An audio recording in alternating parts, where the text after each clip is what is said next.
सज्जन श्रोते, वाचक, पाठक, साधक हो. औषध ध्वनी म्हणजे विवेक चुडामणी याचं निरूपण चालू आहे. पान 71 प्रकरण 30 इथून आपण सुरू करत आहोत. अनात्म वर्णन. जेंद्रिय प्राण मनोहमादया सर्वे विचारा विषया सुखादया व्योमानि भूतान्यखिलंच विश्व मव्यक्त पर्यंतमिदं यनात्मा देह इंद्रिय पंच प्राण मन अहंकार आदि विकार विषय सुख पंच महाभूतजानी अनात्मा अव्यक्त पर्यंत विश्व देह इंद्रिय पंच प्राण मन अहंकार आदि विकार विषय सुख पंच महाभूतजानी अनात्मा अव्यक्त पर्यंत विश्व देह इंद्रिय पंच प्राण मन अहंकार आदी विकार आणि सर्व विषय सुख पंच महाभूते तसेच अखिल विश्व अगदी अव्यक्तापर्यंतही यांना अनात्मा म्हणूनच जाणावे. माया माया कार्यम सर्व महदादि देह पर्यंतम असदिदमनात्मकम त्वं विद्धी मरुमरीचिका कल्पम. माया माया कार्य महत्तत्व देहया साऱ्या असत अनात्मक जाणी जैसे वाळवंटी दिसे पाणी. त्रिगुणी माया आणि तिचे कार्य महत्तत्व आणि देह या साऱ्यांना असत्य आणि अनात्मक म्हणजे आत्म भिन्न असे जाणावे. तू या साऱ्याकडे मरुमरीचिका म्हणजे वाळवंटातील मृगजळाच्या भासाप्रमाणे पाहून त्यांना असत्य म्हणून नकार दे. प्रकरण 31 आत्मा निरूपण. कथते संप्रवक्ष्यामि स्वरूपं परमात्मनः यद् विज्ञाय नरो बंधा मुक्तः कैवल्यमश्नुते. अथ ते संप्रवक्ष्यामि स्वरूपं परमात्मनः यद् विज्ञाय नरो बंधान् मुक्तः कैवल्यमश्नुते. त्यारुणी घेई आता आत्मस्वरूप हे मम शिष्या बंधमुक्ती त्याने होई कैवल्य पदप्राप्ती मनुजा. जाणून घेई आता आत्मस्वरूप हे मम शिष्या बंधमुक्ती त्याने होई कैवल्य पदप्राप्ती मनुजा. आत्म्याचे किंवा परमात्म्याचे स्वरूप आचार्य शिष्याला समजावून सांगताना म्हणतात की त्याने आत्मरूप जाणले अशा कोणाही माणसाला जगाच्या बंधनातून मुक्ती मिळते आणि कैवल्य पदाची प्राप्ती होते. कैवल्य पद प्राप्ती म्हणजे यष्टीरावत मानवी जीवन तसेच अन्न जीवन व्यवहारापासून स्वतःला अलग दूर अंतरावर साक्षीत्वात नित्य निरंतर स्थित असल्याचे अनुभवणे. निर्लेप असणे. अस्थिकंचित स्वयं नित्य महं प्रत्ययलंबनः अवस्थात साक्षी सन पंचकोश विलक्षण अहम प्रत्यय आधार नित्य स्वयमेव जो असे. ती अवस्थांचा असे साक्षी पंचकोशातीत तो असे. अहम किंवा मीचा अनुभव ज्या आधारे येतो असा एक आणि एकच असणारा स्व म्हणजे आत्मा असून जागृती सुषुप्ती स्वप्न या तीनही अवस्थांचा तो साक्षी असतो. तसेच अन्नमय प्राणमय मनोमय विज्ञानमय आणि आनंदमय अशा पंचकोशांच्या किंवा आवरणांच्या पलीकडे तो असतो. सारांश मी किंवा अहमचा नित्य अनुभव ज्या आधारे येतो आणि जो तीन अवस्थांचा साक्षी मात्र असतो आणि पंचकोशांच्या पलीकडे असतो मात्र कोणत्याही अवस्था व कोशाचा लेप झाला नाही असा निर्लेप आधार जो स्वयमेव किंवा केवळ स्व म्हणून असतो त्याला आत्मा परमात्मा जाणावे. परत लक्ष. सारांश मी किंवा अहमचा नित्य अनुभव ज्या आधारे येतो आणि जो तीन अवस्थांचा साक्षी मात्र असतो आणि पंचकोशांच्या पलीकडे असतो मात्र कोणत्याही अवस्था व कोशाचा लेप झाला नाही असा निर्लेप आधार जो स्वयमेव किंवा स्व म्हणून असतो त्यालाच आत्मा किंवा परमात्मा जाणावे. यो विजानाति सकलम जागृत स्वप्न सुषुप्तिषु बुद्धी तद्वृत्ति सद्भाव भाव महामित्यमहम्. यो विजानाति सकलम जागृत स्वप्न सुषुप्तिषु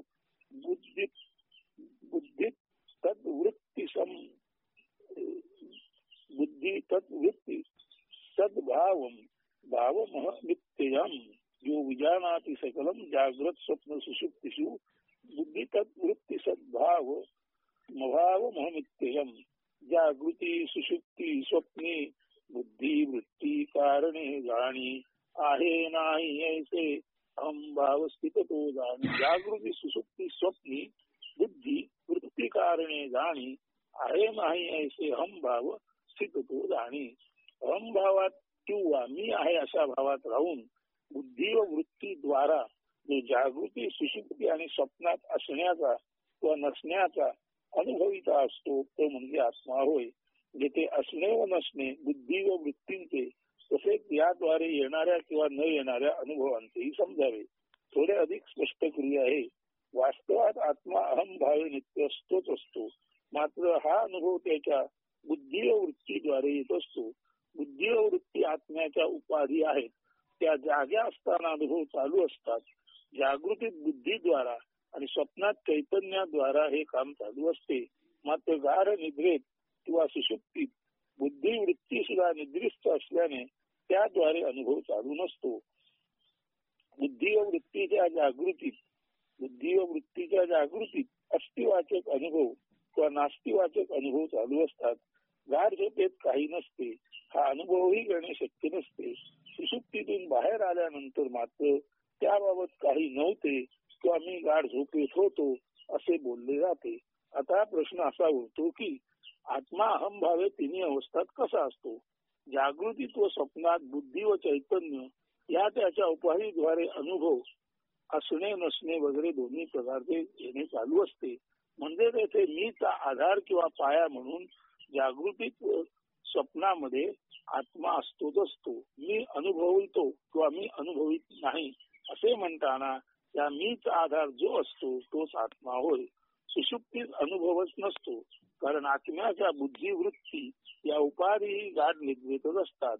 मात्र गाढ निद्रेतून बाहेर आल्यावर ज्या अर्थी मला गाढ झोप लागली होती किंवा काल छान झोप लागली होती असे म्हटले जाते, त्या अर्थी जाग येण्या अगोदर किंवा सुषुप्तीतही तो आधार किंवा गाढ झोपेचा आधार असलाच पाहिजे हे निश्चित.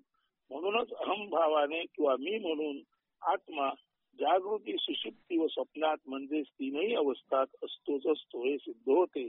मात्र सुषुप्तीत सुषुप्तीत अनुभव घेणेही किंवा अनुभविणेही सुषुप्तच म्हणजे गाढच असते. जे जागृतीत वर्णन केले जाते. सुषुप्तीचा अनुभव वृत्ती आणि बुद्धी रहित असतो. मात्र सुषुप्तीतून बाहेर आल्यानंतर वृत्ती बुद्धी चलित होतात आणि म्हटले जाते वा काय छान झोप लागली. अशा तऱ्हेने जागृती आणि स्वप्नात आत्मा अनुभवतो. अनुभव कसा घेतो बुद्धी आणि वृत्तीद्वारे हे आपल्याला कळले. सुषुप्तीत सर्व बुद्धी वृत्ती सुषुप्त झाल्या कारणाने सुषुप्तीतून बाहेर आल्यानंतर म्हणजे गाढ निद्रेतून बाहेर आल्यानंतर परत वृत्ती बुद्धी चलित होतात आणि झोपेतला अनुभव सांगितला जातो. वा काय छान झोप लागली होती, मला ताजे तवाने टवटवीत वाटत आहे. या अर्थी झोपेतून बाहेर आल्यावर हा अनुभव सांगितला जातो. त्या अर्थी झोपेत सुद्धा अनुभविता आत्मा म्हणून असतो. फक्त त्याच्या वृत्ती आणि बुद्धी सुषुप्त झाल्यामुळे गाढ झोपेत ते सांगता आले नाही, तरी गाढ झोपेतून बाहेर आल्यानंतर ते सांगितले जाते. अशा अर्थाने तिन्ही अवस्थात जागृती स्वप्न आणि सुषुप्तीत अनुभविता म्हणून पाया म्हणून आत्मा असतोच असतो. य पश्यति स्वयं सर्वं यन्न पश्यति कश्चन यश्चेतयति बुद्ध्यादिं न तुयं चेतयत्ययं. जो अवलोकी सर्वासी ज्याचे अवलोकन शक्य न असे तरी प्रकाशित बुद्धीसी तरी बुद्धी ज्या प्रकाशित न करू शके. जो सर्वांना व सर्व काही पाहू शकतो मात्र ज्याला पाहणे कोणाची शक्य नसते, तसेच जो बुद्धीला प्रकाशित करतो मात्र ज्याला बुद्धी प्रकाशित करू शकत नाही ते आत्मस्वरूप आहे. येन विश्वमिदं व्याप्तं यन्न व्याप्नोति किंचन आभारूपमिदं सर्वं यं भान्त मनुभात्ययं. विश्वव्याप्त असे जाणे तरी ज्या कोणी व्याप्त ना करी. स्वयं प्रकाशी राहुनी स्वप्रकाशात अखिल विश्व प्रतिबिंबित करी. सारे विश्व आत्म्याने संपृक्त आहे, मात्र आत्म्याला कोणी संपृक्त करू शकत नाही. जो स्वयंप्रकाशी असून आपल्या प्रकाशात विश्व जे विलक्षण शोभायमान आहे ते प्रतिबिंबित करतो असे आत्म्याचे स्वरूप आहे. यस्य सन्निधी मात्रेण देहेंद्रिय मनोर्या विषयेषु स्वकीयेषु वर्तन्ते प्रेरिता इव देह इंद्रिय मन बुद्धी यासी प्रेरित जो करी केवळ समीप राहुनी या साऱ्या स्वविषयी कार्य प्रवृत्त तो करी.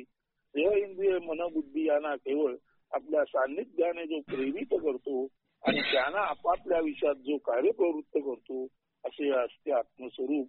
अहंकारादि देहांता विषयाश्च सुखादयः वेद्यन्ति घटवद्येन नित्यबोध स्वरूपिणा सर्वदानी सर्वज्ञानी नित्यबोध रूप प्रकाशित. अहंकार देह विषय सुखबोध रूपे घट समान करी प्रकाशित. आत्मा सर्वज्ञ सर्व ज्याने जाणले जाते असा असून ज्ञानपूर्ण आहे. तो नेहमी बोध रूपाने प्रकाशित असतो. तो आपल्या ज्ञान प्रकाशात अहंकार देह विषय सुख यांना घटाप्रमाणे म्हणजे मडक्याप्रमाणे प्रकाशित करतो किंवा आत्म्याच्या ज्ञान प्रकाशात सर्व देहेंद्रिये व विषय आणि त्यांची सुखे घटातील पाण्यात जसं सूर्यबिंब दिसतं त्या पद्धतीने प्रतिबिंबित होतात.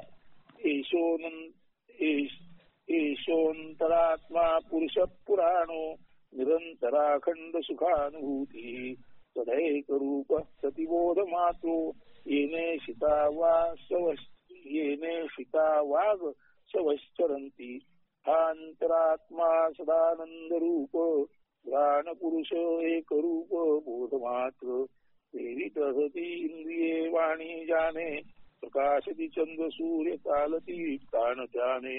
अंतरात्मा सदानंद रूप अनादि पुराण पुरुष असून तो एक रूप व एकमेव असून त्याचे रूप बोध स्वरूप आहे किंवा ज्ञानरूप आहे. त्याच्या प्रेरणेने इंद्रिये वाणी प्रेरणा प्राप्त करून कार्यप्रवृत्त होतात आणि चंद्र सूर्य प्रकाशित होतात व पंच प्राण स्पंदित होतात. अत्रैव सत्वात्मनिधी गुहाया मव्याकृताकाश उरुप्रकाश आकाश उच्चे रविवत् प्रकाशते स्वतेजसा विश्वमिदं प्रकाशम्. स्व अस्तित्व बुद्धी गुहेत अव्यक्ताकाशिनितो स्थित आकाश सूर्य सम प्रखर प्रकाशित अखिल विश्वासी करी प्रकाशित.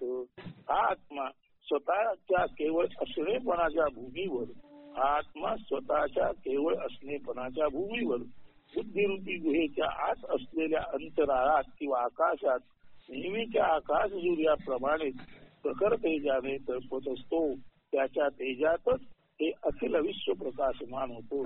ज्याप्रमाणे आकाशाच्या पोकळीत सूर्य प्रकाशतो त्याप्रमाणे आत्मा सुद्धा केवळ असणेपणाच्या भूमिकेवर म्हणजे अस्तित्वाच्या भूमीवर बुद्धिरूपी गुहेच्या आत असलेली जी पोकळी किंवा आकाश तिथे जसा आकाशातील सूर्य प्रकाशतो तसा बुद्धिरूपी गुहेच्या आत अंतराळात किंवा आकाशात हा आत्मा असणेपणी प्रकाशत असतो.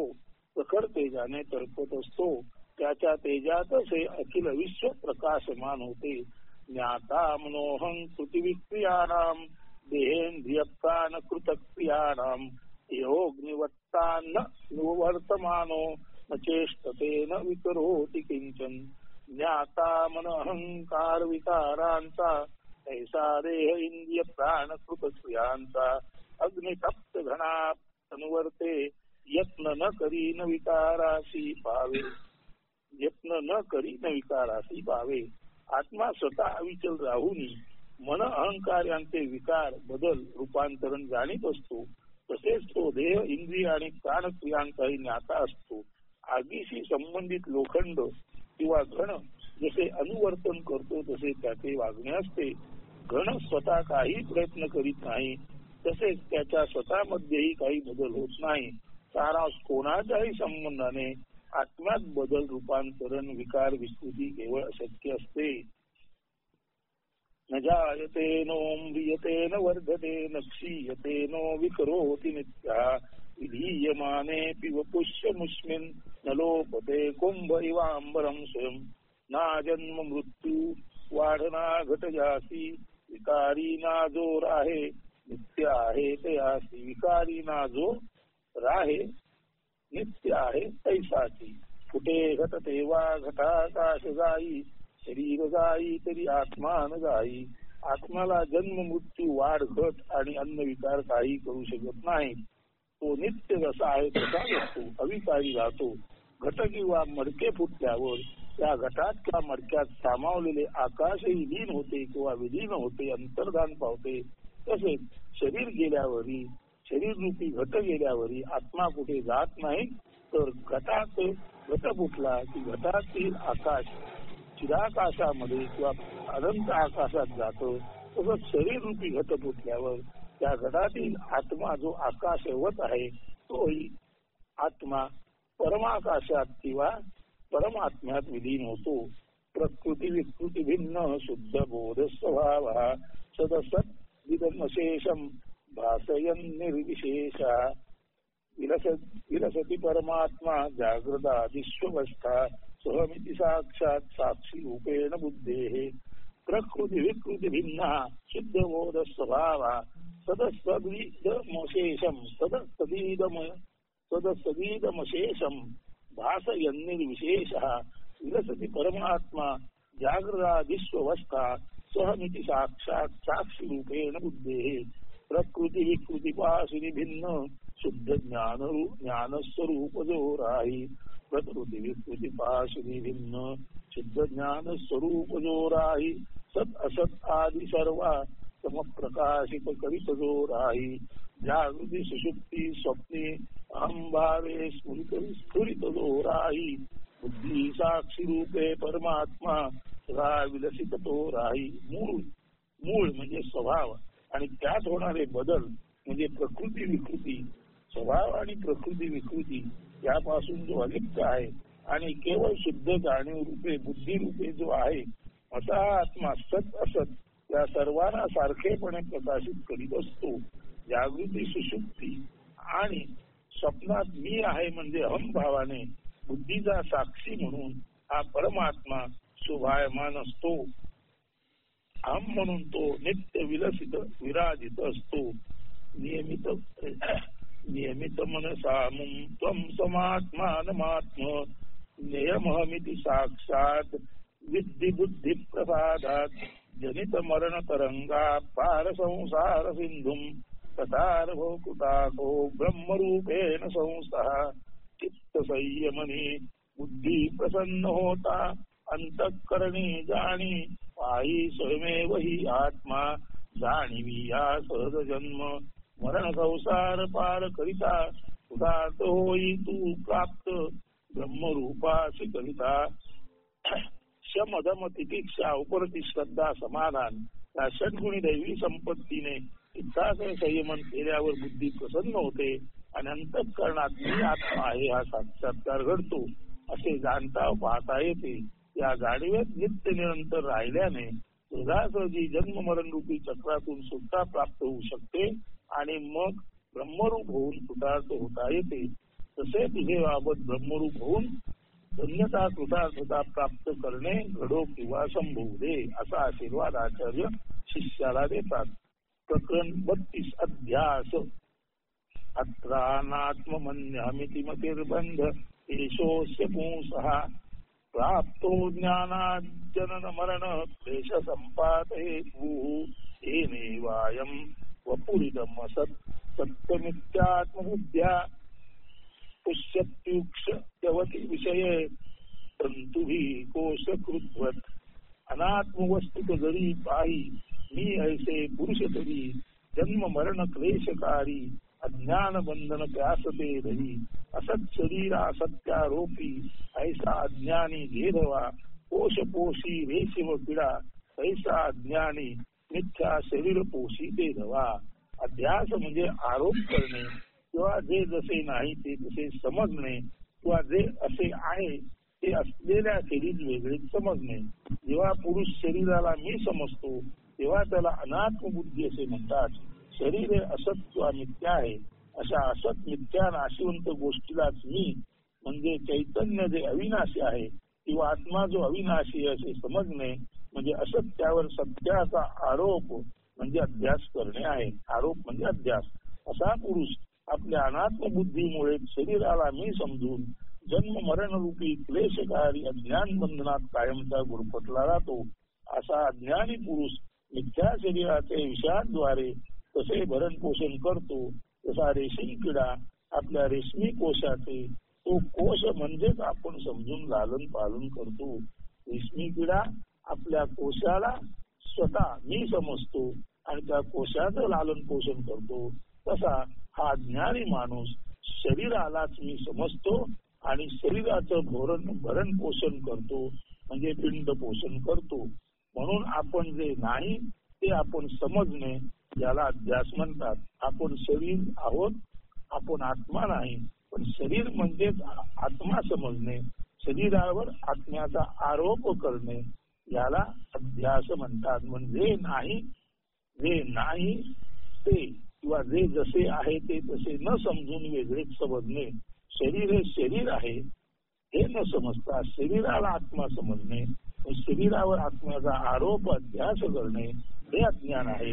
आणि त्यामुळे जसा कोशाला रेशीम किडा स्वतः तो आत्मा समजून कोशाचं पालन पोषण करतो, भरण पोषण करतो, तसाच अज्ञानी माणूस देहाला आत्मा समजून देहाचं भरण पोषण, ज्याला आपण पिंड पोषण म्हणतो, ते करतो. पुढे तद्बुद्धी प्रभवती मूढस्य तमसा विवेका भावाद्वय स्फुरति भुजगे रज्जुभीषणः ततो नर्थवातो निपतति समादात् तुरधिक ततो यो सद्ग्राह सही भवति बंध शृणुसके तमो गुण कारणे बुद्धी असत अन्य न समजू शके जैसी विवेक भावेती दोरीत सर्प समजूत धरीत हे नाना अनर्थकारी समूहाने ऐसी बुद्धी ग्रासित होत हे ऐकमित्रा जाणून घेई असत ग्राह हेची बंधन जगी असे.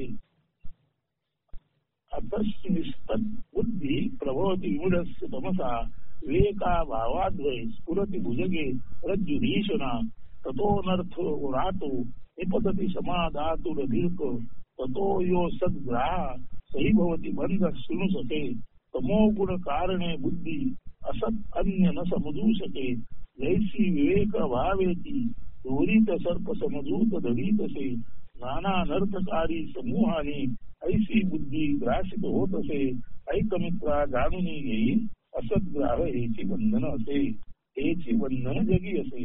असत्वात सत्य मानणे किंवा असत्वर सत्याचा आरोप करणे हे तमोगुणाच्या प्रभावाखाली जेव्हा बुद्धी येते तेव्हा संबोध असते. अशा वेळी सत्य असत्य हा विवेकच नष्ट होतो आणि दोरीत सर्प दिसावा त्यासारखे बुद्धीचे भ्रमणे विपरीत समजून घेरणे सातत्याने चालू राहते. अनेकानेक असत्य आणि अनर्थकारी समजुतींच्या हल्ल्याने बुद्धी भ्रष्ट होते.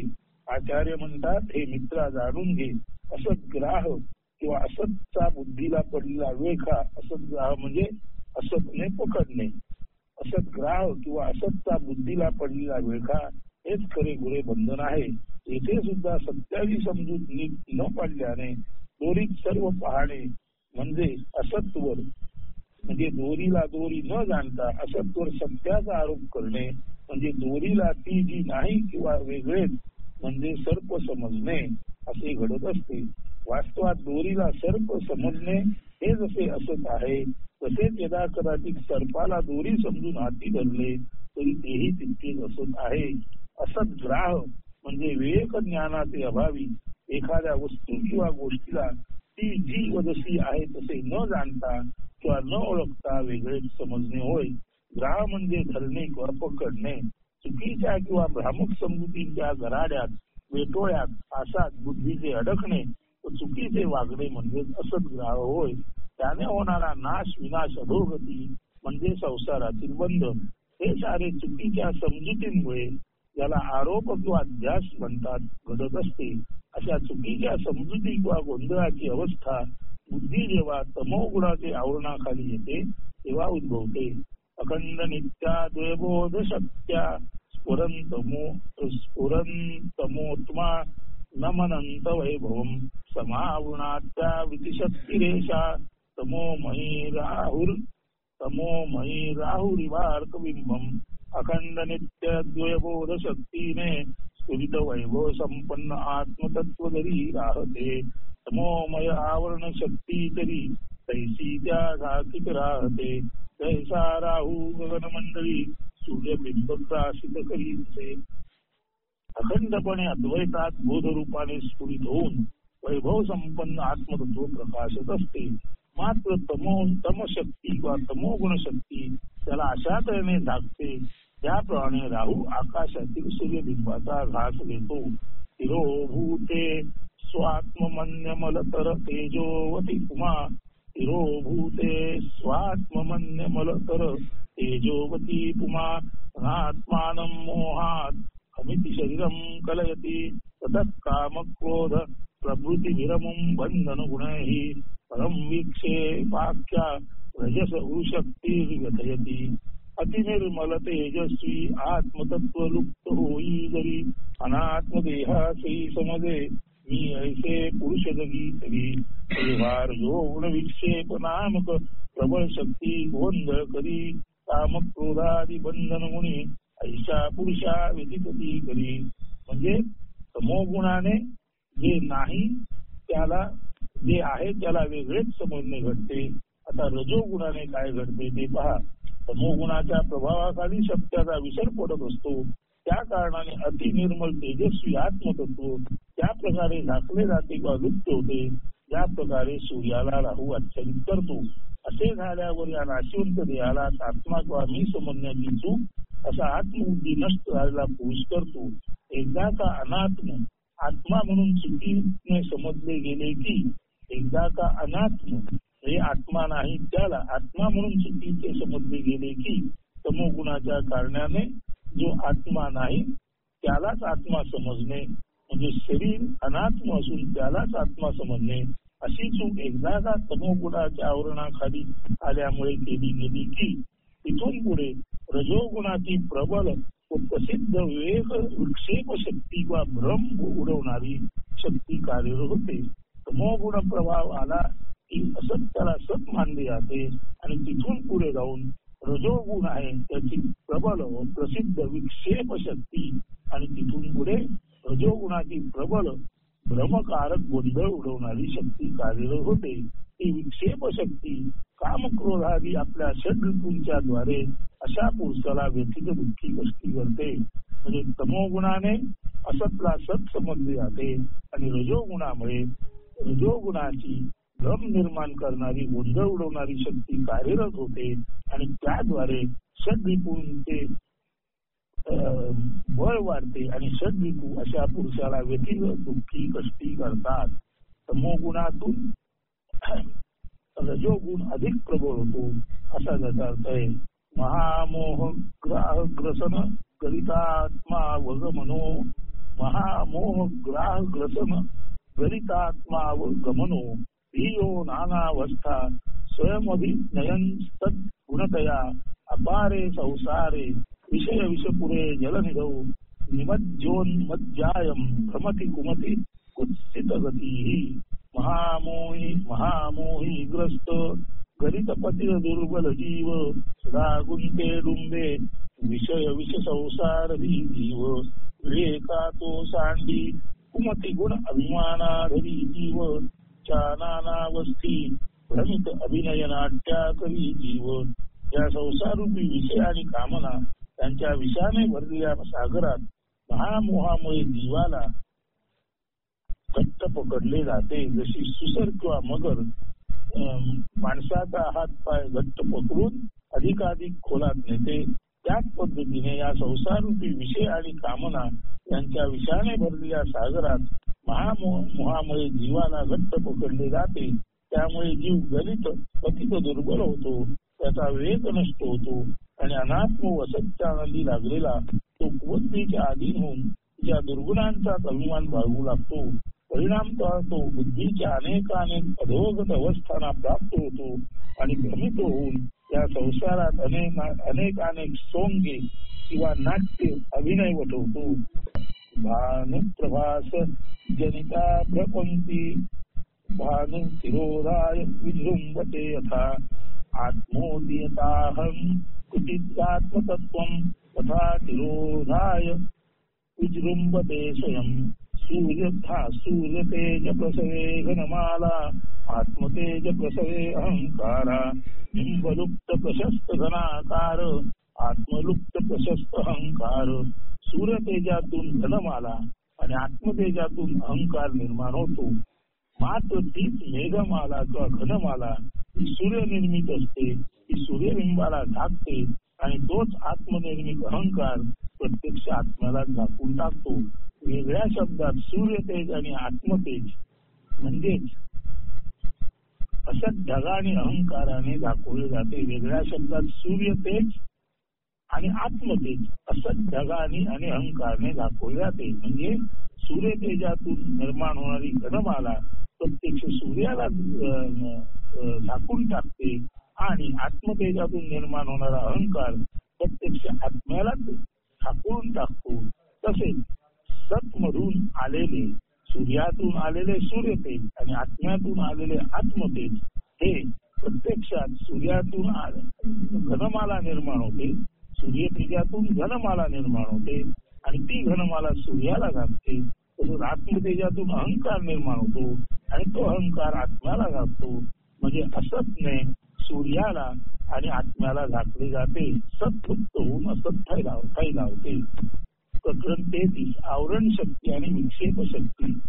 कवलित दिननाथे दुर्दिने सांद्रमे गैर यथयति हिमझंझा वायुरूपो यथैतान अविरत तमसात्म न्यावृते मूढ बुद्धिं शपयति बहु दुःखे तीव्र विक्षेप शक्ती. सघन मेघ जावी दुर्दिनी सूर्यबिंबा अतिशीतवी तीव्र वायू तसे खेद सर्वा अविरत तमझाकी तैसी बुद्धी मुढाची सतत दुःख भ्रमात तापवी ती मुढाशी.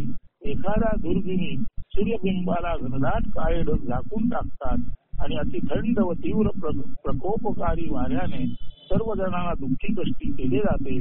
त्याप्रमाणे मूर्ख माणसाच्या बुद्धीला तमोगुणाने झाकले जाते, आच्छादित केले जाते आणि त्यानंतर त्या मुळाला सतत दुःख भ्रम गोंधळ आणि शोक संतापात पोळावे लागते. 141 एताभ्यामेव शक्तिभ्याम बंध पुंसा समागतः याभ्याम विमोहितो देहम मत्वात्मानं भ्रमत्ययम्.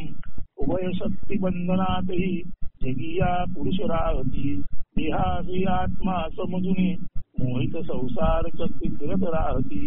तमोगुणाची आवरण शक्ती आणि गोंधळ उडवून देणारी भ्रम किंवा विक्षेप शक्ती यांच्या बंधनातच म्हणजे उभय शक्ती बंधनात तमोगुणाची आवरण शक्ती आणि गोंधळ उडवून देणारी भ्रम किंवा विक्षेप शक्ती यांच्या बंधनातच पुरुष वरचेवर या जगात सापडतात किंवा अडकतात आणि देहालाच आत्मा समजून त्या संसार चक्रात फिरत राहतात. प्रकरण 34 बंधमीमांसा. बीजम संस्कृती भूमिजस्य तु तमो देहात्मधिरंकरो. बीजम संस्कृती भूमिजस्य तु तमो देहात्मधीरंकरो. राग पल्लव मंबु कर्म तु वपु स्कंधोसवा शाखिकाः अग्राणींद्रिय संहतिष्ठ विषयाः पुष्पाणि दुःखं फलं नाना कर्म समुद्भवं बहुविधं भोक्तात जीवः खगः. अज्ञान बीजते राही संसार तरुते तसे देहात्मबुद्धी अंकुर राग पर्ण कर्म पर्ण रसतो असे. खोड शरीर प्राणशाखा उपशाखा इंद्रिये राहती विषय पुष्पे दुःख कर्मफल जीव पक्षी भोग भोगिती. त्या संसार वृक्षाचे बीज अज्ञान म्हणजे तमोगुण व त्याची आवरण शक्ती व विक्षेप शक्ती आहे. त्यामुळे शरीरालाच आत्मा समजण्याची चूक जीव करतो, त्याला देहात्मबुद्धी असे म्हणतात. अशी देहात्मबुद्धी त्या संसार वृक्षाचा अंकुर आहे. राग म्हणजे पाने असून कर्म म्हणजे पर्णरस किंवा वृक्षातील पाणी रूपाने वसत असलेला रस आहे. शरीर खोड असून प्राण शाखा आणि इंद्रिय उपशाखा आहेत. विषय फुले असून विविध कर्मातून उद्भवलेले दुःख कर्मफल आहे. अशी कर्मफल भोगणारे किंवा खाणारे जीव संसार तरुवरील पक्ष्यांसारखे आहेत. सारांश अज्ञानामुळे जीव जन्माला येतात आणि दुःखाला कसे प्राप्त होतात हे येथे संसार तरू रूपकातून यथार्थतेने वर्णिले आहे. अज्ञान मूलो यमनात्मबंधो नैसर्गिको नादिरनंत ईरितः जन्माप्ययादि जरादि दुःखा प्रवाहपातं जनयत्यमुष्य स्वाभाविक अनादि अनंत अज्ञान मूल अनात्मबंधन जाणीहे जीवासी जन्म मरण व्याधी जरा दुःख प्रवाही करी पतीत हे.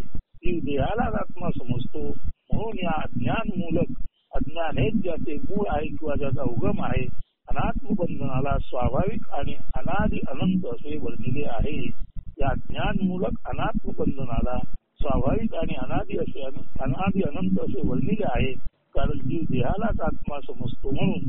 त्यामुळे जीवाला स्वतःला शरीर समजण्यामुळे जन्म मरण रोग वार्धक्य या दुःख प्रवाहात भोवंडत राहून अवनत व्हावे लागते.